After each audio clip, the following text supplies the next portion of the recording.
Guys, a little embarrassing to say, but I used to talk like this when I was 14 years old. I had a high-pitched voice that just wouldn't go away, and everybody'd make fun of me. Guys, it's funny, you know, I didn't realize it because you can't hear yourself speak, but it really took a while for my voice to drop. And my brother and sister and whole family and everybody would make fun of Joey, who would be running around, you know, and this was like into my teenage years with that high-pitched voice. I was kind of a late bloomer. You know, I didn't hit my growth spurt till a bit later, but I was always a pretty small guy. You know, I was probably, 140 in high school. But, you know, I did want to play sports. Yeah, Scott. Yeah, right.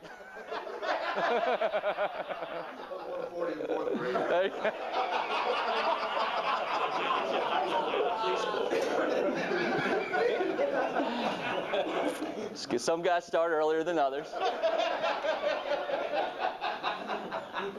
Well, I didn't get my growth spurt, and even when I did, I didn't really grow very far. I was pretty skinny guy. And you know, when you want to play football, you're looking at all the other guys, and they're massive, and you're like, man, I gotta get bigger. So I went in the weight room, and one of the things that I got introduced to when I was in high school was this thing called creatine. You know, everybody was taking it, and it was well, what it is it's a nitrogenous acid that comes out of your skeletal muscles, and it actually isn't something that actually is given to your body to supply energy to your muscles. So they put it in a powder form. People started shaking it up and drinking it before a workout, and it would, cause your muscles to grow. It was funny though, because you kind of knew the guys that were on creatine, because they had the little shake bottle and they're walking around the gym and they're all like this, and you're like, that guy's got to be on something, and you knew it. And as I got older, I started just going to the gym at the Y. And I mean, you ever been to the Y? You can kind of tell the guys that are on something. Those guys that just seem to be a little too big. Their muscles are all jacked out, and of course they got the acne all over their back and everything else, and their hair's falling out. But Will, let's see that back.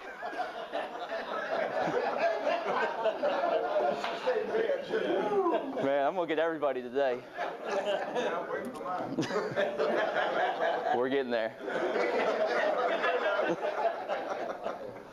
But when I got to Blue Ridge 3 years ago, I had never been around a church, like Blue Ridge. I walked through the doors and everybody was so ready to speak to you and say hi, and everybody just seemed to be so happy. Everybody seemed to be so welcoming, and I was like, man, these people are on something. I started to think, they must be on some kind of like Christian creatine, because every one of them seemed to be just moving towards God, and that was really, odd for me, because I was in a church growing up where you didn't see a whole lot of movement. You spent a lot of time just kind of sitting and listening, but didn't see a lot of people actually living it out. And then when I started going to the men's group, and I started getting around guys like Will and guys like Woody and guys like Steven, I mean, these guys look like they're on freaking steroids when it comes to their Christian walk. I mean, these guys were just so passionate about God, and they were so willing to put their lives out there. And it was something that they were modeling that was very attractive to me, because, see, at that time in my life, I really, and to this day, wanted to grow. I wanted to grow. And guys, where we are right now in our process of going through the 5 Gs, we went through, giving. Giving was a great opportunity for us. We did the gathering. But now we're on the growing. And guys, I think we can all agree that, the growing is one that we can all identify with. I mean, we all want to grow. I mean, you guys are here this morning. I mean, there's a good indication that you guys want to grow in your relationship with God. I mean, you could have slept in. I really hope you're not here for the food. I know they put out some good steaks out there, but, we're here for a reason. We all want to grow, right? But, we're all in different places in our growth. And Stephen, last week kind of talked about that. He kind of talked about how some of us, are still got the sippy cup in our hand, and we're, just in that infant stage. And there's other of us that have really moved on. And, I kind of thought about, where does our growth spurt really come in this walk? What is going to happen that is going to be able to launch us to the next place. And I know for a lot of us guys, we've been showing up and we've been trying to just hope that we can grow, but maybe it's not happening. So today I'm going to give you the key ingredient. Today I'm going to give you your creatine. I'm going to give you 2 words. 2 words that are going to put your spiritual walk and catapult you into growing closer to God. You guys ready? 2 words. Yes, God. Yes, God. It's all about saying yes to God. It's all about obedience. Now, see, a lot of us have said yes to God. That first time that we said yes to God, the first time we were at the coffee shop and I said, yes, Lord, I want you to be my Savior. And then Will said, hey, you need to get baptized. And I said, yes, God, I'll get up there and I'll get baptized. Even though it was strange and I'd already done it once, I said, yes, I'll do that. But then there was a whole lot of other opportunities to say yes. And I think we've all had those opportunities. And guys, a lot of us didn't say yes to the things that God called us to. And I'm telling you guys, this walk is really hard. And some of the things He asks us to do are really hard. And sometimes they're really strange too. I mean, you guys, I don't know some of the places that you might have said no, but these are some of the things that I hear at the tables of guys that, say no, I'm not going to do that. Or maybe I'll do that later, but not now. I mean, one of the big ones is forgiveness. Forgiveness is a huge thing. Whether it's forgiving an ex, or forgiving a family, a loved one. And maybe we got a coworker that wronged us and you've been called to go and forgive as the Lord forgave you, but I can't do that. Maybe it's forgiveness for somebody at church that maybe has maybe overlooked you, or you felt like they did something to hurt you, but you just kept that and said, I'm not going to move into that, not now. There's other hard places like confessing your sins. I mean, who wants to put out there what we've done? Who wants to talk about the places that we've been? And we've had talks about that, about getting out, and you can have healing from that, but no, I can't tell those things. I don't want them to hear that. I don't want to hear those parts of my life. There's other areas like, this journey, guys, this journey is really, it can be lonely. We got a lot of people that we know that are non-believers, that are friends, and they constantly want us to be hanging out. But guys, when you start this journey, you start to realize that some of those environments aren't the places that God called us to. And there's some times on Friday night where you got to sit home alone. You may not be married. You may just be a single guy that's just sitting at home and saying, you know what, I'm going to choose not to go out there. But then after a while, it starts to get really tough, and you're like, man, I need somebody. I need somebody in my life. So you say, okay, I'm gonna go and do this. I'm going to say no to God. Or maybe you're living with a woman, and somebody came to you and said, you know what, that's not what God's plan was for your life. He didn't plan it that way. In fact, He's got something more for you, but you've got to be willing to say yes and separate and wait until you get married. And you're like, well, they're already moved in. Everything's set. There's no way I can go back to them and tell them no. Tough stuff. And then there's the weird stuff, the stuff that, doesn't make a lot of sense. Like, you sit there and a guy tells you, you know what, my job is consuming my life. It's everything to me. Well, quit your job. Well, I can't quit my job. I've got to pay bills. So it'd be really strange to go and say, you know what, I'm going to quit this job and let God figure it out. And some other strange areas that I've seen, some of the places that don't make a lot of sense is tithing. We went through the whole giving part, and we heard people say, you know what, I can't give. There's nothing left at the end of the month. Well, why don't you start at the first of the month giving and let God figure out the rest? No, I can't do that. So guys, we all want to grow. We can all agree with that. So if it's all about saying yes to God, what does that look like? Well, one of the things that I think is great is God gives us a wonderful picture in His Word. In fact, all through Scripture, you see men of God that were faithful and said yes to Him. But there's a group of guys that I can tell you right now that had to do some of the hardest and most strangest things. And if you guys ever read about the prophets in the Old Testament, you hear some of the stories and the things that God directed them to do, and you're like, wow. I don't know if I could do that. Let me share one with you. Ezekiel, a prophet in the Old Testament. Ezekiel was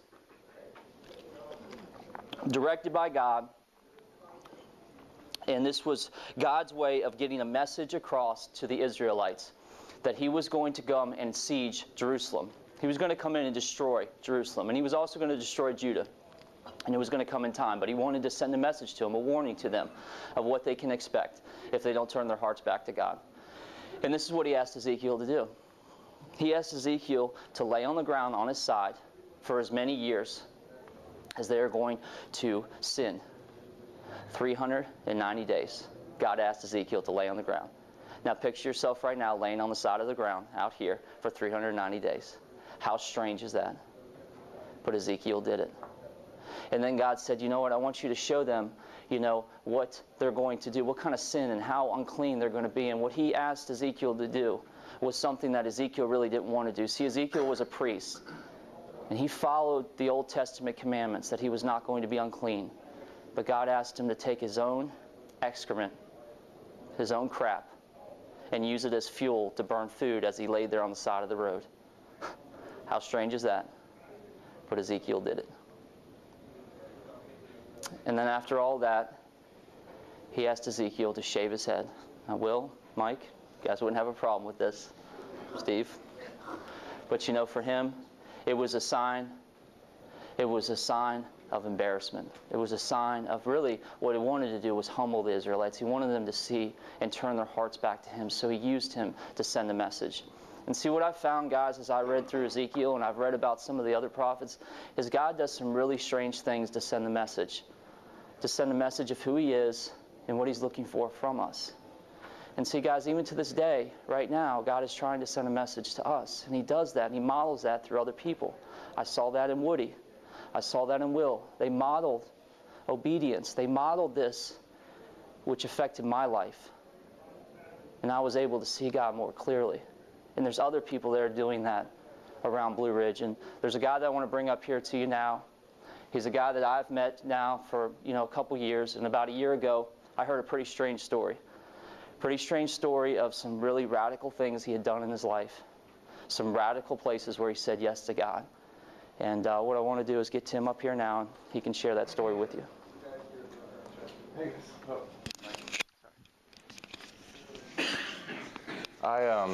I grew up going to church, and I was actually thinking about it this morning, and I didn't hate church, but I remember thinking at one point in time, this is kind of a bummer, Sundays in general, because I have to get up early and go to church, and then after church eat lunch, and then as a kid I have to take a nap, which is pretty much the worst thing for a kid. And then after that there's choir practice followed by evening church. And then after that, the very worst thing of all was Sundays at our house were leftovers days, so we had to eat leftovers. And so Sundays in general just were not my favorite day at all. But that being said, I had a heart for God. I had a desire. I always believed in God and wanted to follow God. So at an early age of like 10, I said a prayer, and I started what I thought was a relationship with God and what that looked like. But I also had a desire for something else. I recognized that there was a big difference between guys and girls, and that really intrigued me. So I started pursuing, lust and those sort of things. What that looked like for me was I discovered a JCPenney catalog and started flipping through that. National Geographic. It started off kind of benign at first, like things that seemed relatively small. But then one of the first things I found was fuzzy channels at the top of the cable. And for my generation, this is something I found was relatively common. You go up to the top, and there'd be like little bits and pieces of really inappropriate material, sexually explicit material that you could kind of catch. You could hear a little bit of the audio. And that, for me, it gripped my heart the moment that I saw it. And from that point on, I started this downward trajectory towards pursuing that at whatever cost. So then we got internet, and so I knew my dad, he was a technically savvy person, and so I knew I had to be careful with that, but I still kind of wanted to test that boundary. So I kind of went and looked at some stuff on the internet, And I don't know if it was the next morning, but very soon after, he came in my room like early in the morning, woke me up, and like confronted me about it. And this is where lying and hiding started. So because I kind of snooped and I knew stuff was out there, I had snooped all over the house. I found that my brother had Victoria's Secret catalogs hidden in his closet.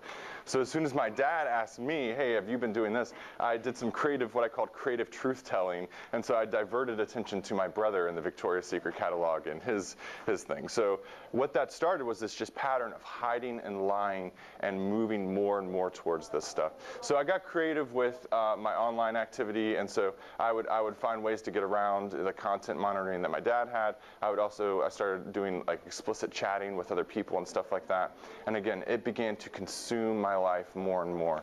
So from about the age of 12 until the age of 24, that just continued, this downward trajectory. I ended up getting married, and in that my wife knew some about it, but she didn't know the whole story. I didn't even know the whole story. I didn't know how much this had gripped my life because it was something I kept very private. I kept to myself. I never let anyone know about this. So that continued for close to 12 years of my life. Somewhere along the lines, I found out that someone that was very close to me, someone in my family, dealt with the same exact issue, and I felt very, very hopeless because as best as I knew and from what I knew, I thought I was following God, and yet I was still struggling with this. So my life was filled with guilt because pretty much every day I would act out with this in some way. And it was going against what I knew that God wanted me to be doing, but I was still doing it. So, I mean, every time I do it, I would feel really, really bad. I would pray. I would sit down and say, hey, I'm never doing this again. I mean, it could be a couple hours later or the very next day, and I was doing it again.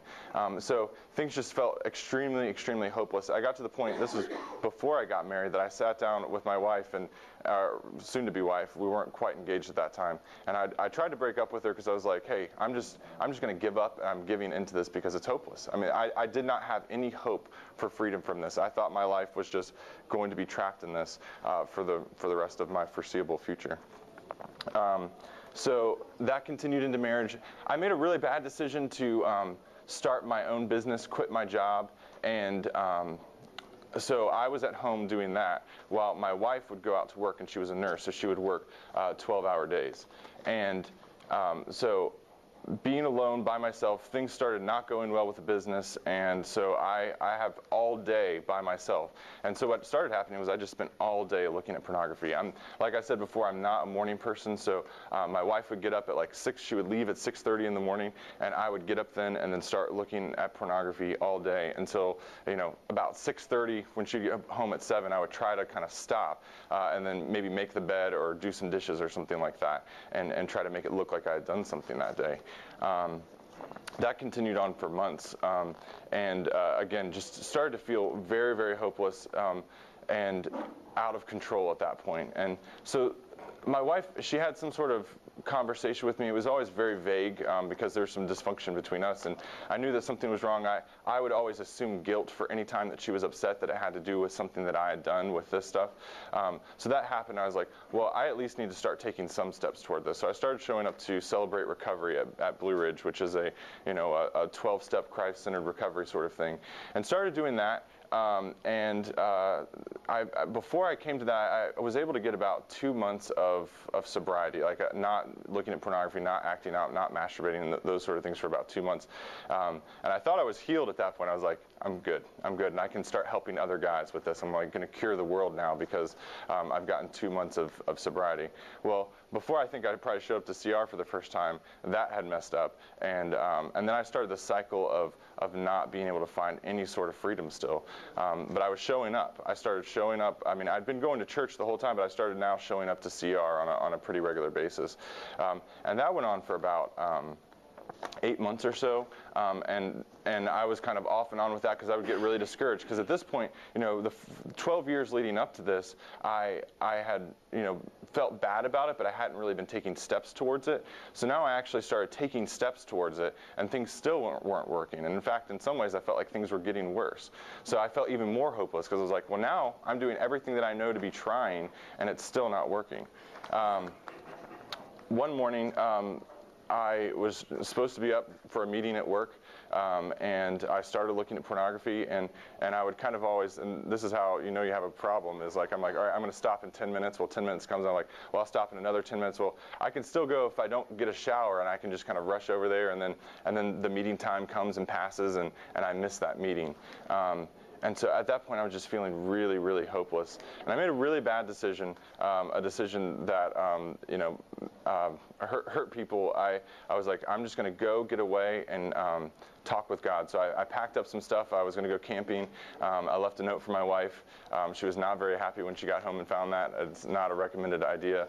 So I did that, and I went off into the woods. I brought a tent and a lawn chair, and I found this nice kind of quiet creek and brought my Bible and a notepad and sat down in this chair. And I talked to God, and I said, I don't want to be doing this. You don't want me to be doing this. The guys that I'm walking this through don't want me to be doing this. My wife doesn't want me doing this. I don't know of any positive force in my life that wants me to be doing this. So I don't know why I'm still struggling with this. And I didn't hear a voice from God, but I felt very strongly. He said, you haven't been willing to do whatever it takes. And so at that point, I packed up my stuff. I came back home, and I said, all right, I'm willing to do whatever it takes to follow you. So I sat down with Jeremy Wilkinson, a pastor at Blue Ridge. We sat in his office, and we outlined what it looked like to do whatever it takes. So the first thing was looking at, all right, well, where are you struggling? What things are you acting out with the most? Well, a laptop. Okay, well, let's get rid of the laptop. And for me, that didn't even register as something that was reasonable to do before, because this is the 21st century. I have email I have to do. I have work I have to do on a laptop, so I need a laptop. Well, no, we're just going to not take the laptop with us. We'll leave that. It'll become a desktop at work. It'll just sit there. The next thing was get rid of cable and internet at the house. At that point, any little thing on cable, we didn't have any channels that had bad things, but any little thing could be triggering, and just watching that could be bad for me. And internet, just any opportunity to kind of get on could be bad. So we were just like, all right, let's get rid of that. And again, it seemed unreasonable. It seemed in the 21st century to not have internet at your house, to not have cable at your house. So we got rid of that. I ended up, because sometimes I would go to Redbox, swipe my credit card and pick up a movie, a raunchy comedy that had some stuff in it, and I'd get one of those. So, all right, no credit cards. Again, it seemed really, really unreasonable to me at the time to get rid of credit cards. But what I realized was my thinking of what was reasonable and my thoughts on what were the right things to do led me to what I had been living for the past 12 years. So I needed to start trusting someone else and a godly person in my life. So I was like, okay, that seems unreasonable, but I'm gonna be willing to do that. I realized that a community and accountability was really important, so I continued going to CR, but I also had a friend who was driving to Charlottesville to go to a support group there. So I would go to meetings twice a week, drive to Charlottesville once a week, and then I would go to CR once a week. And then I heard a lot of guys in things like Engage or at CR say, hey, you need to make phone calls, right? And when you're feeling tempted, you need to make a phone call. Well, as soon as I felt tempted, I was acting out, right? So I was like, how is that going to work? Because as soon as the thought enters my mind, I'm doing what I shouldn't be doing. There's no decision-making process. I can't make the phone call. So I realized, well, I'm pretty much guaranteed to feel tempted every day, so I'm just going to make a phone call every day. So first thing in the morning, when temptation can be high for kind of sexual stuff, I would make a phone call every day. I did that for about 90 days. So the thing that was kind of surprising to me, because I had lived 12 years of not having freedom, that as God showed me these next steps to take, and as I took those, I began to find freedom. And God began to loosen the grip that sin had on my life. So since then, things have not been perfect, but I've realized that as I move towards God, if I'm willing to take the necessary steps that He's given me, that He moves every single time. That there are promises that as I move close to God, that He'll move close to me. And I found that to be true every time. And so I really, with sin and temptation in my life, whenever I give into that, there's always shame, there's always guilt, there's always regret. I always wish I didn't do that. But every time that I say yes to God, I never regret saying yes to God. So thanks, guys.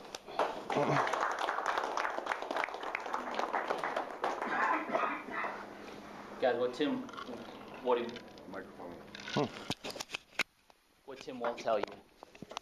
And I wanted to tell you guys is what God's really doing through him. Tim is a part of a group that's meeting on Wednesday nights. Guys that have heard his story, guys that have heard the freedom that he's gotten and wanted to come out and experience that too. And he's got other groups that he's meeting with outside of that where guys are experiencing freedom. And for the first time, Tim told me yesterday in his journey with God, he's really getting to see firsthand what God can do. And, you know, he even told me yesterday, he said, Joe, showing up doesn't mean you have a relationship with God, that you're going to grow with God. We have to be willing to say yes. And as you see Tim's story, you see where he had to say yes. And guys, you may not have Tim's story. But see, what it is it's a universal for all of us in our journey right now, whatever it may be. You know, is our willingness just to say yes to the things that God called us to. Now, one of the things that I want to start with, you know, asking you guys this morning is, you know, if you said yes to God. I mean, have you said yes? A lot of you guys have. But some of you guys haven't been willing to make him the Lord of your life. And what I'm going to tell you is before you can move to the next yes, you got to start with that yes. It's kind of like trying to get the car running without the engine.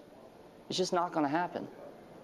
But if you have and you've said yes, you know, what I want you to do today is I want you to go back to that point where you said yes. And then I want you to look at your growth from that point, and I want you to kind of get a picture of how much you've grown since then. And then ask yourself, where are the places that I stopped saying yes? You know, whether it was something that you read in His Word that just didn't make sense, or you couldn't fit it into your life, or maybe you walked out of a Sunday morning message that Woody or Dave or Jeremy gave and really shook you, but you said, not now. You know, because Woody's told us before, not to decide is to decide. You said no. Or maybe even at this table, you've heard somebody at the table say, hey, I think you should try this. And you said, yeah, that sounds good and all. Actually, that's pretty crazy. And you just walk out of here and you say no. Guys, this journey is all about saying yes, and I'll tell you why. God has a plan for our lives, right? And right now, He's got a plan for Engage. He is raising up men in this group to be ambassadors for Him, to send a message to this community, to send a message to our family, to send a message to our coworkers, to our friends, that we say yes to God, that we do what He says. And this is how our lives are being transformed because of it. Guys, I was reading in Hebrews chapter 11, and it talks about the great men of faith that have come before us.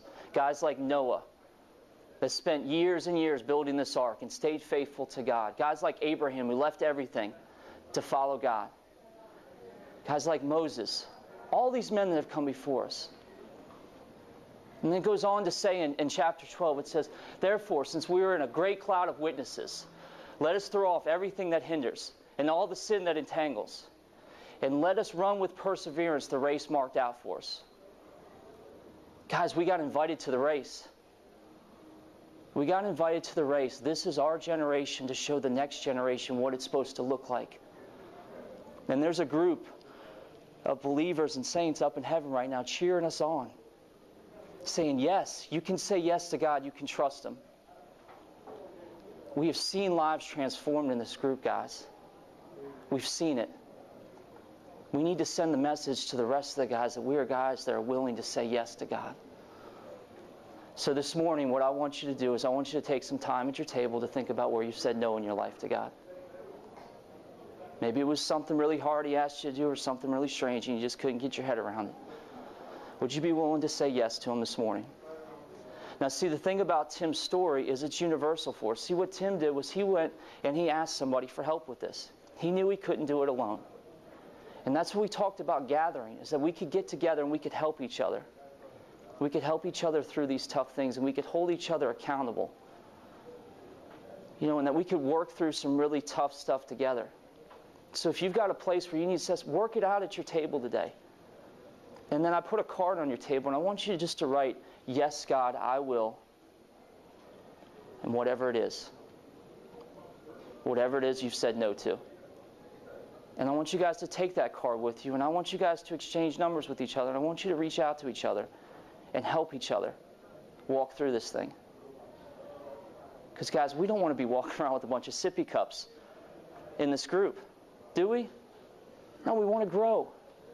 We want others to see it. We want our families to see it. We want our friends to see it. We want to bring glory to God. So take some time with the tables, and let's see where we can say yes to God this morning. So saying yes to God. Let me tell you about a time that I said yes to God.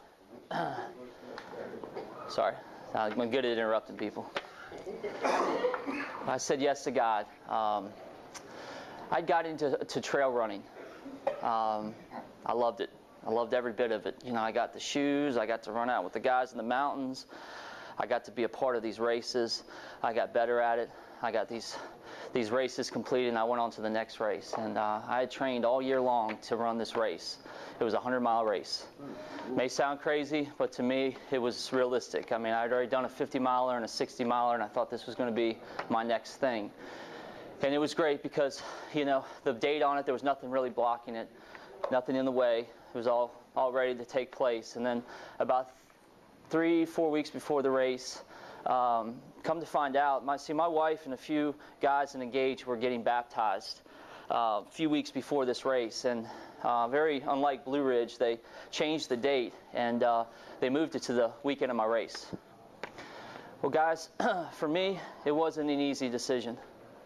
In fact, it was a really hard one, and I started to rationalize in my head about how I could, you know, even possibly do both. You know, maybe I can run the race, and then I can show up in time to baptize my wife and 2 other guys. And, you know, I went and I talked to some people, and it was just something that had gotten a grip on me, you know, running. And as I listened to these guys talk about eternity and talk about this race and talk about a bigger race that I was in, started to change my thought on it. And I just said, okay, God, I need to say yes to you here. I need to lay this thing down. And guys, something as simple as running. But I'd probably be out running right now had I not said yes to God 2 years ago. Because there's some of my friends right now are out there running a race this weekend. And that's probably where I'd been. And guys, I don't know where you'll be. But I can tell you this. When you say yes to God, He takes you places you never thought you could go. And if you look back on the times when you said yes and what God did with that. And I want you to take your paper here, and if you put it in your pocket, pull it out for a second. You might not have gotten around to the table. It may be blank right now. Maybe you did get a chance to write something down. But guys, if you haven't heard from God, He hasn't called you to do something, and you feel like you're saying yes to Him, just wait. He will. Because He's in the process of changing us and not letting us sit here and stay where we are. And the question is are we going to say yes? Are we going to be guys in our family, in our work, in Blue Ridge, guys that say yes to God? So if you wrote something, I want you to take some time, because I want to play something for you. Something that had a huge impact on me when I heard it. And I want us to just close our eyes as we listen to this thing. And I want you to look down at your paper if you wrote something. And just take some time. And I want you to talk with God and think about areas of your life where you've said no. And would you be willing to put that aside and choose God today as you leave here? And as I close this thing up, Woody, as music comes down, would you just pray and close this out?